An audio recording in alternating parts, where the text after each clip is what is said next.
new wrinkle in the story, a new wrinkle coming forward as Dan Caldwell speaks out. This is the guy that used to work for Pete, one of them.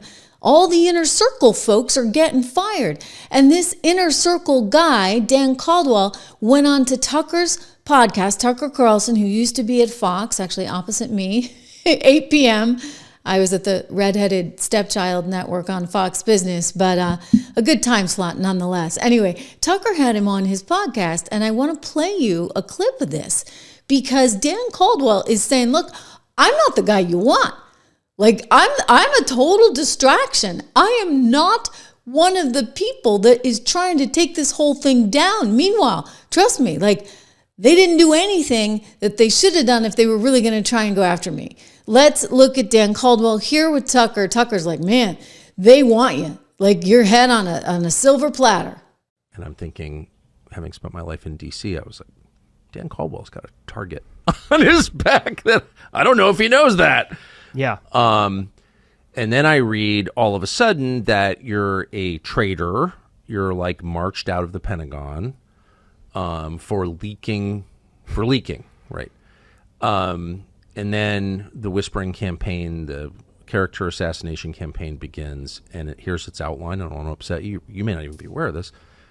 Dan Caldwell leaked classified information to liberal media outlets, to the media, to NBC News, for example. I'm going to just pop in and say that's exactly what was being put out there, whether you want to call it a whisper campaign, whatever, but somebody was feeding that story because we were reporting on the allegations as they had been referenced in none other than Daily Mail. So someone was trying to do that. I've maintained all along, look, you deserve your own team. But the scary thing is this was his own team. Back to Tucker. So I just want to be totally direct with you. Did you leak classified information against the wishes of your superiors to media outlets? Absolutely not. Did you photograph classified material and then text pictures of that material to an NBC News reporter? Absolutely not. And I have not spoken to an NBC reporter while at the Pentagon. The point is, you know what? I didn't do this. By the way, he goes on to say, if I did do these things, I'd be in a heck of a lot of trouble. I mean, think about the trouble you would be in because you're leaking classified information, sending it to this, that, and the other. You can't actually do that. He did say in this interview, and I encourage you to take a look at it, that perhaps the leaks were coming from the people that wanted to stand in the way of the agenda that is that of President Donald Trump, Vice President J.D. Vance, and Secretary Hegseth, foreign policy. And that's his concern, right? Sometimes he said, I feel like it hasn't fully set in because this all feels like a dream. It's like, when am I going to wake up? It's been awful. I mean, the impact on my family, it's been devastating and it's caused a lot of stress to my family. I've been a friend and supporter of Pete Hegseth for a long time, and I'm just personally devastated by this. It's just awful and whatnot. But at the end of the day, putting all this aside, Pete Hegseth needs to be successful as Secretary of Defense, and the entire Department of Defense cannot continue to be consumed by chaos. But he's saying it is chaos that is really the problem there. Now, this doesn't bode well for Pete, let me just say, right? When you've got somebody who's like, I love the guy, I didn't deserve this, I didn't have anything to do with this, and the president deserves better. That's two people that have now come out. The first guy being the one I showed you in, well, you know, his bad choice of a publication going with Politico, but we won't totally hold it against him for now anyway. This is the guy that wrote the Politico op-ed, and he's saying the same thing, right? That it's total chaos, that it's been a month of total hell, and that President Trump is not going to be able to leave Pete in that job for that reason. But you got to go back to just exactly who's involved and what they're trying to do. I mean, if you were trying to root out the leakers, weren't you going to do all those things you said you were going to do? Apparently, according to Dan Caldwell, they didn't do any of them. Sitting here right now, there are a lot of unknowns about this. As a former Secretary of Defense would say, there's a lot of unknown unknowns. There are some things that are pretty clear, but we have no idea what specifically we're being investigated for. So we can know some things just by the details. So here are a couple. Have you been polygraphed? No. I've never been hooked up to a polygraph machine since I've been in the Department of Defense. Okay. Have you given up your private communications devices, your private phone, your phone? No. To anybody? No. Okay. So that raises the obvious question. I'm trying not to use the F word here because the lying is just driving me insane. You're being accused of leaking classified information, but the people accusing you would have no way of knowing whether you did that or not because they haven't polygraphed you or taken your devices, your private devices, correct? I mean, there are... You can't even make the allegation because there's no conceivable way you could prove that. So, but just back to your story, and I won't linger on it. Every time I mention this, your jaw tightens. I can feel your frustration. And I should just say point blank. Frustrated you. Well, I'm completely convinced that this is nonsense and sinister nonsense. But if you were the subject of an investigation, a leak investigation, if the investigators had determined that you were leaking classified information to the news media, you probably wouldn't have continued to receive access to classified information, correct? Correct, and I probably wouldn't be sitting here today. You'd be in jail, dude. You would have been handcuffed, correct? Yeah, he's totally right. I mean, so that gets us back to just exactly what is going down. Why would Pete Hegseth be firing the closest people around him unless, like, they've really gaslit him? And I think that that's a little bit of a warning. What Tucker and Dan Caldwell are communicating to the public there, that's a little bit of a warning. In other words, if these are the people that are closest to Pete and he's getting rid of them because they're trying to pursue an agenda that he likewise wanted to pursue on behalf of the President of the United States, and they're somehow the problem. And they're gaslighting Pete to say, you got to get rid of these people. And then Pete's out there saying, oh, you know, the leakers are the problem. And when they go on TV and when they go on podcasts and when they write articles in Politico, they are still the problem. The question becomes, does Pete entirely know? I mean, these are intel ops, for goodness sakes, we're dealing with, right? Like, they might be the masterminds of sorts. I'm tempted, dare I say, to believe my inner circle. I'd like to believe that the people I have hired and that I'm working with that allegedly purport to value the same things I do, that the president does, I'd like to believe them first, but for whatever reason, they're the first ones getting fired. When you dismiss people who you believe are leaking classified information, and again, the investigation is ongoing and that will take time, and when the evidence produced, it will go to DOJ, why would it surprise anybody, Brian, if those very same people keep leaking to the very same reporters whatever information they think they can have to try to sabotage the agenda of the president or the secretary? So okay, so he's convinced, it sounds like to me, that these guys were actually the problem. These guys, on the other hand, are saying, no, we're not the problem.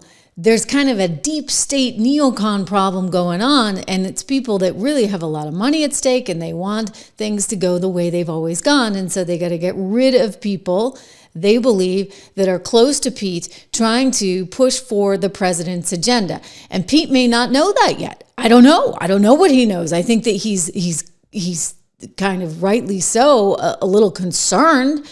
Wouldn't you be? You get the Democrats taking aim. I mean, they're having a freaking field day at this, you guys. Again, sharks in the water. Here's CNN. They're already picking out replacements for poor Pete Hegseth. Is early, and Hegseth will be speaking shortly, so we will hear more, and that could mean even more fallout. Then there's the issue, Mark, of if not Hegseth, who would run the Pentagon? During this whole confirmation battle, the name of Governor Ron DeSantis from Florida was floated. Not so sure that would happen now. You know, I don't think that would happen now either. You know, as much as Ron DeSantis and Donald Trump have made up publicly, there is a little bit of friction there between both camps. Two people to look at, though. Tom Cotton, the senator from Arkansas right there, and as well as Chris Miller. He is the former Secretary of Defense who Donald Trump had him in that position. Let me just tell you why Cotton might take it. Because he might have to take it. He might be forced into doing it because he believes that's his best path towards the presidency. On the other hand, he is number 3 in the Senate Republican Conference. He's in a very good position. He may think that his better shot at running for president is from the U.S. Senate. Now, the other side is Chris Miller, is somebody who was very loyal to President Trump, and then during the investigation of January 6th was critical of Donald Trump. He has since come out and then said that he takes back his criticism of Donald Trump. And Donald Trump has actually mentioned Miller as a possible defense secretary.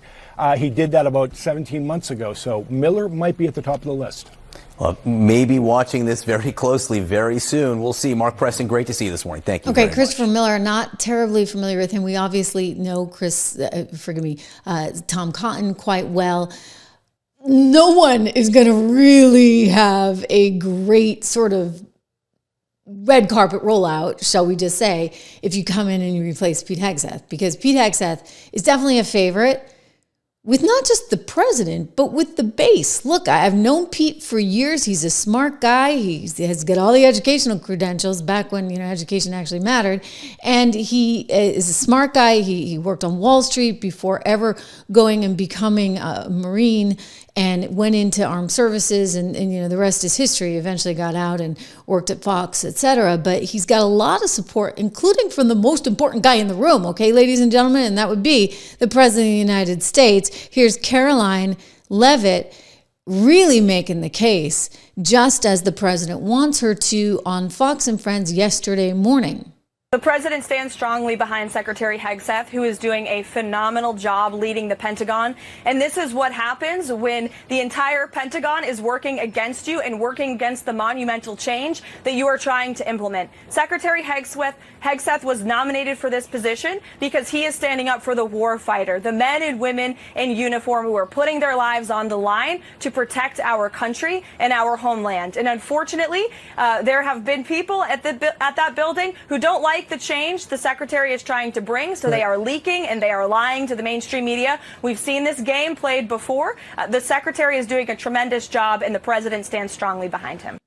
Look, I think she's spot on. He's there until he's not, but right now, Donald Trump supports Pete Hegseth. We'll see if anything changes. I think it definitely convolutes things when you get so many different views out there. And, Tucker's obviously quite a favorite with the base, and somebody that the president likes as well. So it certainly complicates the situation. But I think what's certainly clear is that you got yourself a good old-fashioned mess. But you knew this would happen, guys. You knew it would happen. Why?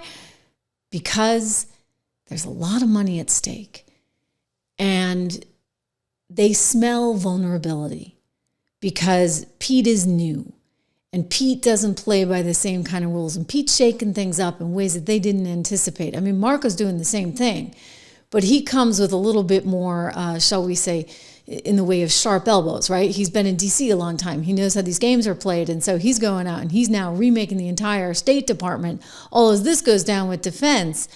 And I suspect there are people that really have a target on Pete's back, and they may have had targets all around all the people associated with him, which is why Dan Caldwell is saying what he's saying to Tucker. In other words, these two things, they can both be true. Caldwell maybe didn't say anything to any reporter ever.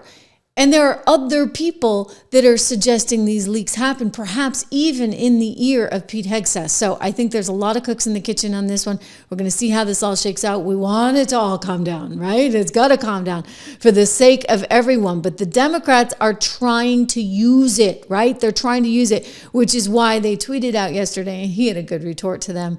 I'll tell you, at least he gets the media business, right? You can't mess with Pete on that. He knows exactly how to respond to these schmoes.